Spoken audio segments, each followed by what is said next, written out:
I need that money. I really, really do. I need that money. I really need that money. Really need that money. I need that money. I really, really do. I need that money. I really need that money. Really need that money. Really, that money. That money. Piece of news is that there is a buzz or a rumor coming out of all places, Naughty Dog, all right? Now you might say, Naughty Dog? Like they completely fell off after Last of Us 2. They were supposed to make an entire multiplayer game based around The Last of Us. That got canceled. They're supposedly making this intergalactic game, but where is it? We have no idea, and there's no information about when it's coming out yet, and it looks woke. So who really cares? It's a good question. But the rumor that came out this morning about Naughty Dog is that they have decided to actually make a Last of Us Part 3. Firstly, you have to wonder, what would it be about? The continuation of the plotline of Ellie and Abby going their separate ways? Maybe. Not sure. All right. But the thing is, since The Last of Us 2 released, things have changed. Okay? When The Last of Us 2 released in 2020, the world was a different place. We were in COVID lockdowns. The Black Lives Matter movement was hugely prominent in social media and human culture. Okay? Lots of things have been pushed to the liberal front. But it's now 2026, and in the last 6 years, there has been a polarizing pendulum shift from the left all the way to the right. Meaning, games that attempt to be woke, like The Last of Us 2 most definitely attempted to do, aren't doing well anymore. In fact, they are failing. They are completely flopping. So, is Naughty Dog going to actually attempt this again? And are they thinking that by the time that they finish The Last of Us Part 3, that maybe the pendulum will be swinging back left? It very well could be, because these games don't get made overnight. It could be another 5 years for this game to come out, and by 2031, maybe everything will have swung back again. Okay? But here's the funny part about all of this, all right? The piece that people seem to be stumbling over is that the leak or the news rumor is that The Last of Us 3 will be coming out. However, Naughty Dog does have 2 other projects that they're working on first that will come out before Last of Us 3. The first being Intergalactic, which we all know. They're already making that one, so we know that that one's coming out first. But also, apparently, they're making Uncharted 5.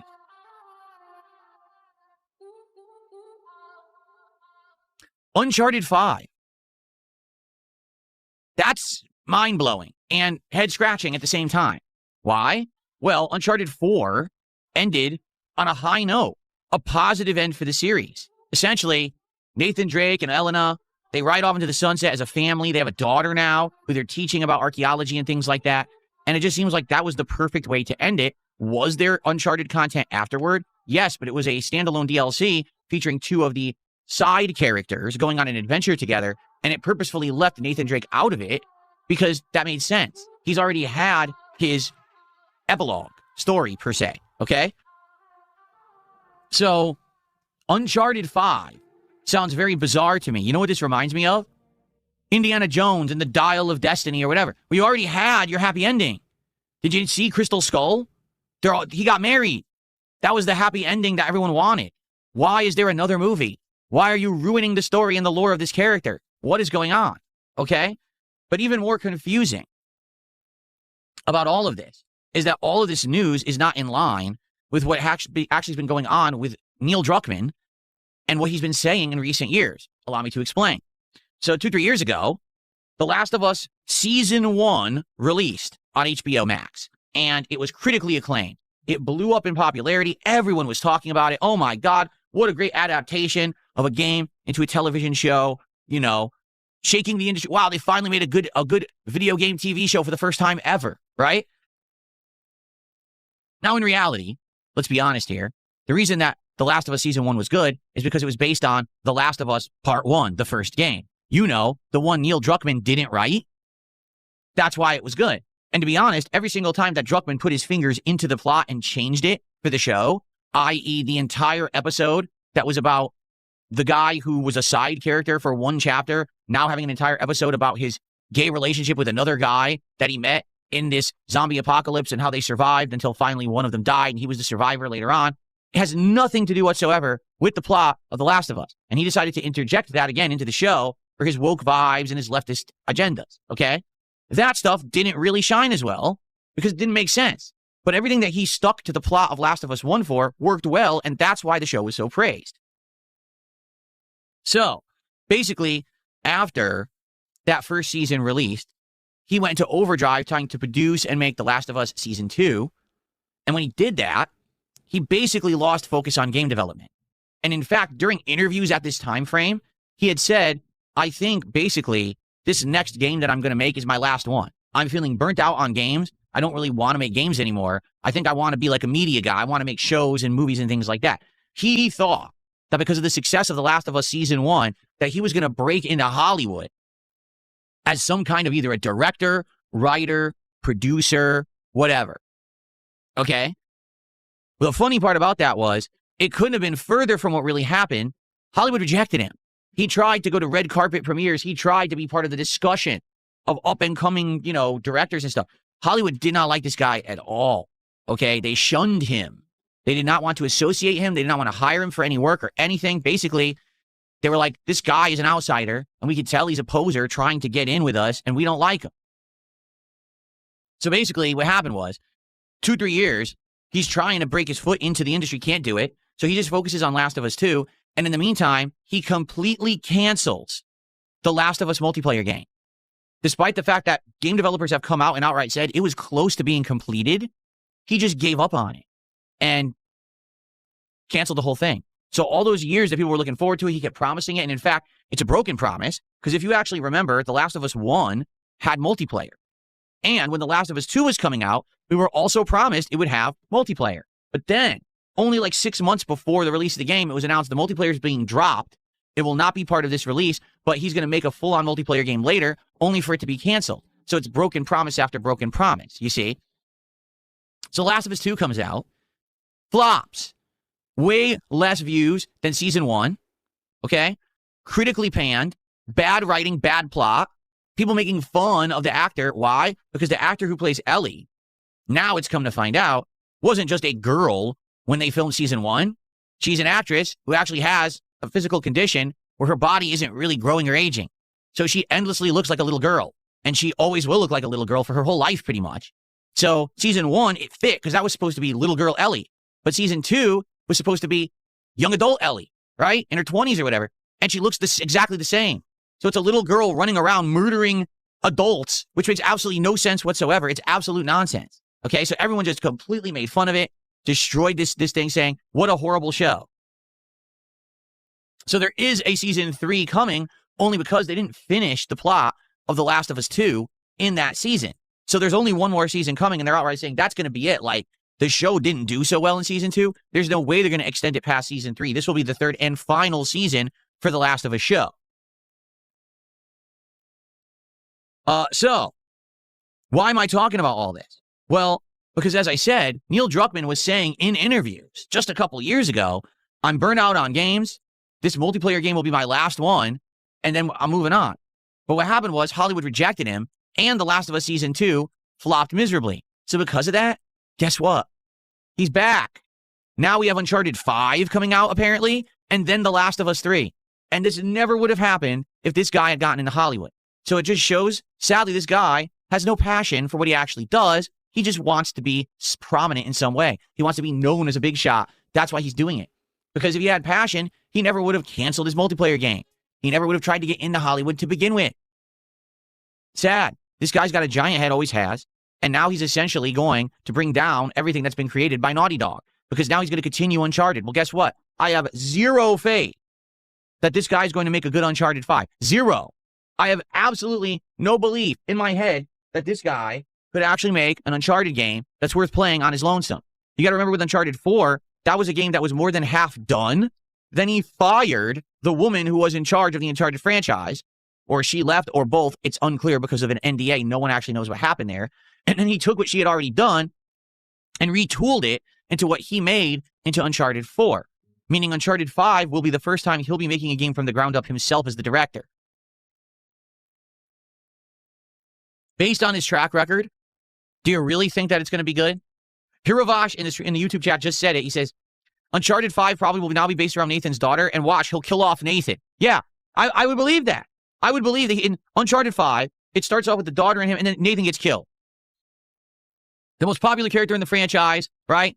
The strong male lead, kill his ass, so we can have a teenage girl as the lead of the Uncharted franchise moving forward for his own agenda. I would not be shocked whatsoever if that's what happens. Seriously. So, anyway, yeah, interesting news. So, yeah, here's the thing, though, and here's what my belief is. Intergalactic, okay? When is it coming out? We don't know yet, right? It doesn't actually have a solid release date. But the thing is, times have changed, right? Gaming has changed. Culture has changed. People are not looking for woke games anymore. And the ones that are coming out, few and far between, they're not doing very well. They end up for a very small audience. And yes, they can usually find an audience, but they're not resonating with the mainstream gamers anymore. The mainstream gamers are making fun of these games online, tearing them a new butthole. And even those that manage to be successful to some extent are not reaching the levels of success as things before. For example, Ghost of Yokai. Or Yotai. Ghost of Yotai, right? Where it's basically the same game as Ghost of Tsushima, only they swapped the protagonist to be a woman. And apparently, from what I understand, has a few things in it that are a little bit left-leaning, but not too many. But basically, it was an attempt to swap it out and do the same game twice, but now have it lean a little bit that way. And guess what? Did it do well? It did, but not as well as the first game. Didn't win awards, not in the discussion anymore, swept under the rug as if it never existed. That's what's happening with these kind of games. So I'm curious, what's going to happen when this intergalactic game comes out? I mean, they're putting all their eggs in one basket right now. They have nothing else happening. Like I said, the order is Intergalactic, Uncharted 5, Last of Us 3. Well, if Intergalactic doesn't do well, I wouldn't count on Uncharted 5 or Last of Us 3. I'm just saying, like, they don't have anything going for them right now. The show has tanked, and they're only making a season 3, so it's not a cliffhanger ending with no true ending. And they already kicked him off the show. Something I forgot to mention here. They kicked him off the show. They literally kicked Neil Druckmann off the show and said, we don't want you making Last of Us TV show anymore because season 2 sucked. So he's done, and they got someone else finishing the show for him. So, yeah, for me, I hear all this news and I'm like, man, gaming has changed. Because it used to be, hey, a great game is coming out from this tried and true intellectual property, and we all love it. It's like, wow, we get excited for games. Oh, we can't do that anymore, right? We can't. Everything has to have politics interjected into it. Everything has to have egos interjected into it. Everything has to have drama. Why can't we just have good games? It's a good question, isn't it? What happened to just being able to trust certain companies with pumping out high-quality games that we know are going to be worth our dollar every year? Seems like these games are few and far between these days, right? In the very least, with a company like Capcom, the games that they're coming out with these days, such as Resident Evil Requiem, they seem to still be hitting it. You know what I'm saying? Like, they seem to be trustworthy. But I think Capcom these days is the exception to the rule. For every Capcom, right, we've got Bethesda, right, or BioWare. Companies that used to pump out great games, and now they're just pumping out schlock or crap. It's like, what happened? How the mighty have fallen. Just give me a good game. I used to be able to love everything they did, and now we can't do that anymore. So I hear the news, oh, Naughty Dog's going to be making Last of Us 3, and I'm like, oh, Last of Us 3 after 2, I don't know. Oh, by the way, that's after Uncharted 5. I'm like, Uncharted 5? No. Anyway, so that's really the only game news I have to talk about today. I figured, let's get the topic out there and discuss it for a little bit before we jump into other stuff and we chill for a bit, okay? Before I've even booted the game, I got people yelling at me in chat, oh, this game is woke, this game is crap, this game sucks, because Wait, what are you talking about? Are we playing it yet? Like, have you even seen a moment of it? Or do you just believe everything you hear online because you like to join hate mobs to feel like you're a part of something, right? Can we just judge a game on its own merits? And, for me, the game last year where that outright happened was South of Midnight, where I started playing the game. And yes, the protagonist was a young black woman. That's true. Okay. And yes, it was set in like the bayous of Louisiana, so Creole and that kind of culture or whatever. And it was interesting art style. The gameplay felt to me more like a throwback to the PS2 era of platformers and combat games and stuff like that. Like, Ratchet and Clank and Jack and Daxter and stuff like that. I enjoyed the 2-3 hours of it that I played. The entire time I'm playing, the chat is screaming, this game is woke, this game is leftist, this game is liberal, this game is crap, stop playing it, we're not going to watch it, we're not going to support it, we reject it. And I'm like, we can't even just enjoy games anymore, huh? Everything has to be this agenda. Everything has to be one way or the other. Why? Why have we completely inundated and permeated life with politics and culture wars? Why can't we just enjoy fucking video games at face value? I just don't get it. It drives me bonkers.